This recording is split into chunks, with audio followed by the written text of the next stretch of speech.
کیا آپ کو پتا ہے کہ شوگر ملیں ہیں کس کی؟ 90% کے قریب شوگر ملیں ہیں زرداری اور شریف فیملی کی ملکیت ہے۔ آٹا، بجلی، پیٹرول، یہ تو ہماری ضرورت ہے۔ چینی ہماری ضرورت تو نہیں ہے۔ آپ شکر کھا لیں، آپ چینی کا بائیکاٹ کیوں نہیں کرتے؟ نہ کھائیں چینی۔ یہ کون سی کتاب میں لکھا ہوا ہے کہ آپ نے چینی ضرور کھانی ہے اور ذلیل ہو کے کھانی ہے؟ تو آپ چینی کا بائیکاٹ کرتے ہیں، شوگر ملوں کی طبیعت صاف ہو جائے گی۔ چینی ہماری صحت کے لیے زہر ہے، اس کو وائٹ پوائزن کہتے ہیں۔ تو آپ خود بھی نہ لیں، بچوں کو بھی نہ دیں۔ نون لیگ چینیس ہے اس مسئلے پہ، وہ روز کو نیا طریقہ نکال لیتے ہیں۔ میڈم جو ہماری ماں جی ہیں پنجاب کی، جو وہ الگ پروجیکٹ بنا رہی ہیں، وہ جب کامیاب ہوں گے تو مجھے بتائیے گا۔ نہیں ہو سکتے۔ یہ ہمارے پاس سیاسی قیادت کا فقدان ہے اس وقت۔ یہ سیاسی قیادت نہیں ہے، یہ مسخرے ہیں۔ بسم اللہ الرحمن الرحیم۔ السلام علیکم ناظرین، میں ہوں سمن عروج اور آپ دیکھ رہے ہیں لیڈر ٹی وی۔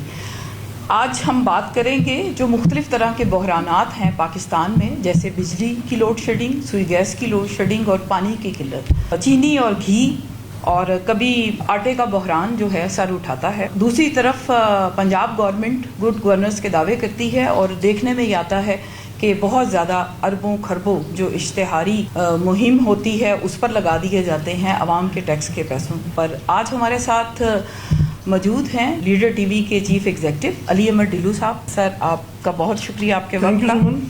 اور آج بات کریں گے کہ یہ شوگر مافیا کے گلے میں گھنٹی کون باندھے گا۔ پہلے جو چیزیں ہیں، چونکہ پاکستان ایک زرعی ملک ہے، پہلے چیزوں کو برآمد کیا جاتا ہے اور پھر درآمد۔ یہ ایک کیا کھیل رچایا ہوا ہے اور عوام کو بیوقوف بنایا جا رہا ہے۔ کیا آپ کو پتا ہے کہ شوگر ملیں ہیں کس کی؟ 90% کے قریب شوگر ملیں ہیں زرداری اور شریف فیملی کی ملکیت ہے۔ تو پھر گلے پہ گھنٹی کون باندھے گا؟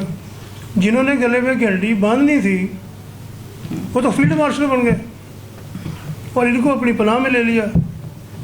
صحیح۔ تو اس لیے جب تک فیلڈ مارشل صاحب موجود ہیں، یہ محفوظ ہیں، عوام ذلیل ہوتے رہیں گے۔ لیکن اس میں عوام کا بھی ایک قصور ہے۔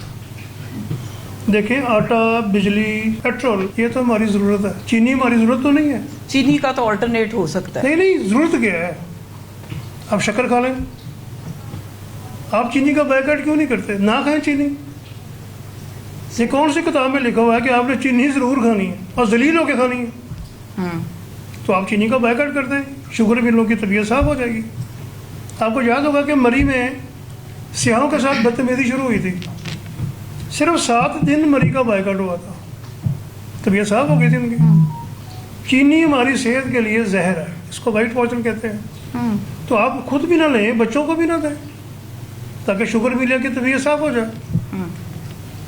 صحیح۔ اور دوسری بات رہ گئی، یہ جو بحران پیدا ہوتے ہیں، جہاں پر انصاف کمزور ہو وہاں بحران آتے رہتے ہیں، لوگ شارٹ کٹ سے امیر ہوتے رہتے ہیں۔ یہ بحران ہے یا ذخیرہ اندوزی ہے؟ ذخیرہ اندوزی نہیں ہے، یہ پلاننگ ہے۔ اور یہ موسٹلی زیادہ تو نون لیگ کے دور میں ہوتی ہے۔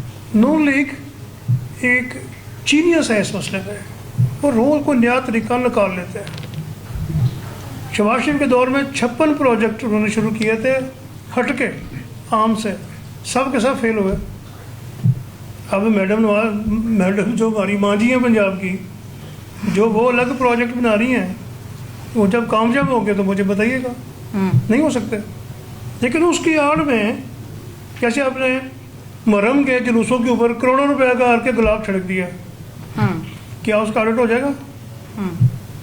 آپ نے صاف ستھرا پنجاب کے نام پر کروڑوں اربوں روپے خرچ دیے ہیں، اب ان بارشوں کے بعد کیا آڈٹ ہو جائے گا؟ تو موجے آڈٹ بھی نہیں ہوگا۔ لیکن سوال سر یہ پیدا ہوتا ہے کہ یہ جو تصویریں لگائی جاتی ہیں ہر پروجیکٹ پہ، اپنی تصویر، اور جو تختیاں ہٹائی گئی ہیں، خاص طور پہ جو جناح ہاسپٹل میں جو پی آئی کارڈیولوجی یونٹ بنایا گیا ہے، اس کا نام مریم نواز رکھ دیا گیا ہے۔ دیکھیے، جہاں ایجوکیشن کی کمی ہوگی، جب آپ کسی ریکگنائزڈ یونیورسٹی میں پڑھے نہیں ہوئے، آپ باہر کی ڈگریاں لے کر آتے ہیں، آکسفورڈ میں پڑھے ہوتے ہیں، کوئی نیو یارک یونیورسٹی میں پڑھے ہوتے ہیں، برکلے میں پڑھے ہوتے ہیں، تو آپ کو پتہ ہوتا ہے، ویژن پتہ ہوتا ہے آپ کو، کیا بے نظیر نے لگوائیں، کیا عمران خان نے لگوائیں، کیا بھٹو نے لگوائیں؟ یہ کون لوگ لگوا رہے ہیں؟ زرداری صاحب لگواتے ہیں۔ کہاں سے پڑھے ہوئے زرداری صاحب؟ کیا شریف فیملی لگاتی ہے؟ کون سی ڈگری ہے ان کے پاس؟ جب ان کی ویژن ہی نہیں ہوگا تو وہ سستی شہرت اور ساتھ جتنے خوش آمدید اکٹھے کیے ہوئے ہیں ان کی ایجوکیشن بھی دیکھ لیں. تو جب وہ مشورے بھی آپ کو وہی دیں گے کہ وہ میڈم میں وہاں سے گزرا آپ کی فوٹو کتنی خوبصورت لگ رہی تھی, میڈم سب آپ پاگل ہو جاتی ہیں کہ 10 اور لگا لو. یہ ہمارے پاس سیاسی قیادت کا فقدان ہے اس وقت. یہ سیاسی قیادت نہیں ہے, یہ مسخرے ہیں. سیاسی قیادت کا فقدان بھی ہے اور سیاسی استحکام کا بھی فقدان رہا ہے پاکستان. اسی لیے رہے گا نا, جو سیاستدان آتا ہے اس کو تو مار دیتے ہیں. ایوب خان نے دیکھیں, عبدالغفار کتنے سیاستدان سلطانہ وغیرہ فارغ کیے. آپ کی اسی بات سے ایک ضمنی سوال ہے. بانی پی ٹی آئی ہیں عمران خان, ان کا کیا مستقبل دیکھتے ہیں؟ اور جب ان کی جو جماعت ہے جو باقاعدہ ایک ایجنڈے کے تحت اس کو ٹوٹ پھوٹ کا وہ شکار ہو چکی ہے, باہر ایک الگ سے سیاست چل رہی ہے, پارٹی کے اندر الگ سے سیاست چل رہی ہے, اور ملک کی سیاست میں ان کا کوئی کردار ہمیں نظر نہیں آتا. بانی P T I Imran Khan کو کبھی رہائی ملے گی؟ دیکھیے میرا تو خیال نہیں کہ ملے گی, کہ اگر بس میں ہوگا تو یہ تو اس کو مار کے ہی دم لیں گے. وہ کسی حادثے کی صورت میں بچ جائے تو بچ جائے, نہ میں نہیں دیکھ رہا کہ وہ بچے گا. جہاں تک اس کی پارٹی کی ٹوٹ پھوٹ ہے, یہ پاکستان میں ایسے ہی ہوتا ہے. جب بھٹو کو پھانسی ہوئی, پیپلز پارٹی ٹوٹ گئی, جتوئی صاحب نے اپنی پارٹی بنا لی, کھر صاحب نے, رامے صاحب نے اپنی پارٹی بنا لی. یہ ہوتا ہے. جب نواز شریف صاحب گئے ہیں جدہ تو اس میں سے کاف لیگ نکل آئی. تو یہ تو ہماری اسٹیبلشمنٹ کا پرانا طریقہ ہے. وہ پریشر سے ڈرا کے, دمکا کے, لالچ دے کے نااہل بندوں کو اہل سیٹوں پہ بٹھا کر خرید لیتے ہیں. اب اگر پی ٹی آئی کے جو 10 بندے بچے ہوئے ہیں, میں تو ان کی جرت پہ حیران ہوں کیسے بچے ہوئے ہیں. لیکن اس سے فرق کوئی نہیں پڑتا. نہ تو بھٹو کی مقبولیت کو فرق پڑا, نہ نواز شریف کی مقبولیت کو فرق پڑا, نہ عمران خان کو فرق پڑ رہا. ابھی آپ اس کو باہر نکال کے دیکھ لیں, ساری پارٹی توڑ دیں اس کی, کوئی فرق نہیں پڑتا. لوگوں کو میں کسی کو انٹرسٹ نہیں ہے امین گنڈا پور کے ساتھ. کون جانتا کون ہے امین گنڈا پور, کون ہے مسٹر گور, کون ہے عمر ایوب؟ پیپل نوز اونلی عمران خان. سر سینٹ کے الیکشن کے لیے ووٹنگ چل رہی ہے, تو کیا دیکھتے ہیں اس کا بھی وہی انجام ہوگا جو 26ویں آئینی ترمیم لانے کے بعد؟ دیکھیے یہ اسمبلی تھوڑی ہے, یہ تو شاہی محلہ ہے نا. ٹو بی ویری فرینک, میں اپنی اس بدتمیز لفظ میں شرمندہ ہوں, لیکن مجبوراً نکل گیا کہ every thing is for sale. جو وہاں ہوتا ہے وہ یہاں ہو رہا ہے. سینٹ بھی بکے گا, لیکن سپریم کورٹ کے آرڈر کو الیکشن کمیشن نے 1 سال نہیں مانا. یہ ملک ہے. سپریم کورٹ کے آرڈر کو 4 دفعہ انہوں نے آرڈر کیا. بلکہ آپ نے کالم لکھا ہے کہ ہماری عدلیہ بھی انصاف کی منتظر. بالکل. 6 جج کہتے ہیں ہمارے گھروں میں کیمرے لگے ہوئے ہیں, کس کو پکڑا آپ نے؟ ایک جج کہتا ہے میرے تو جناب انہوں نے بیڈ روم میں لگا دیا تھا, کس کو پکڑا آپ نے؟ عدلیہ بھی سپریم کورٹ بھی اگر انصاف کی بیڈ روم کے اندر کیمرہ لگا ہوا ہے. اور ہسٹری میں شاید پہلی دفعہ ہوگا کہ 8 میں سے 6 ججز نے کہا کہ ہمیں روکا جا رہا ہے انصاف دینے سے. دین وٹ, انہوں نے ان 6 کو تتر بتر کر دیا, کیا کچھ نہیں.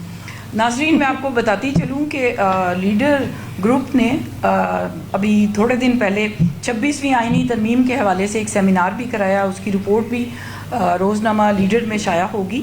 سر اس حوالے سے آپ سے جاننا چاہوں گی کہ اس ترمیم کی موجودگی میں اور محسوس نشستوں کا جو فیصلہ آیا ہے, کیا سپریم کورٹ بھی غیر جانبدار نہیں؟ دیکھیے اب پاکستان اسلامی خلفاء کے نقش قدم پہ چل چکے ہیں. پہلے 4 عظیم خلفاء کو نکال کے باقی تمام خلفاء نے سارا اقتدار اپنے پاس رکھا ہوا تھا. تو اب جو خلیفہ کا نیا ماڈرن نام فیلڈ مارشل ہے, انہوں نے تمام اختیار اپنے پاس کر لیا.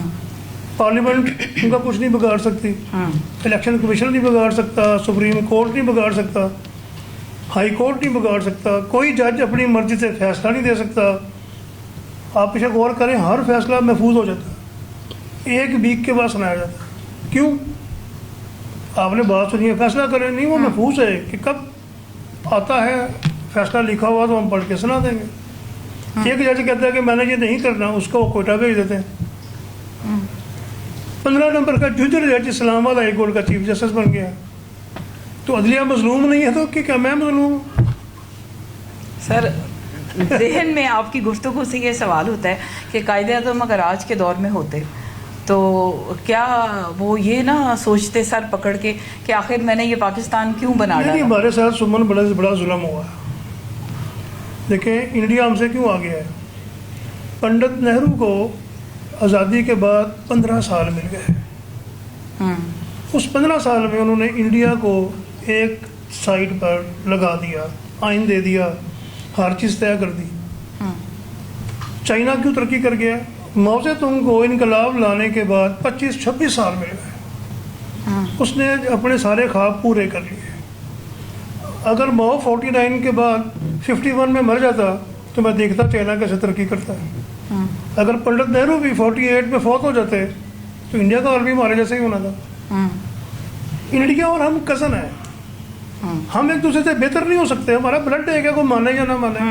ہمارے کرائم ایک جیسے ہیں، ہماری ذہنیت ایک جیسی ہے.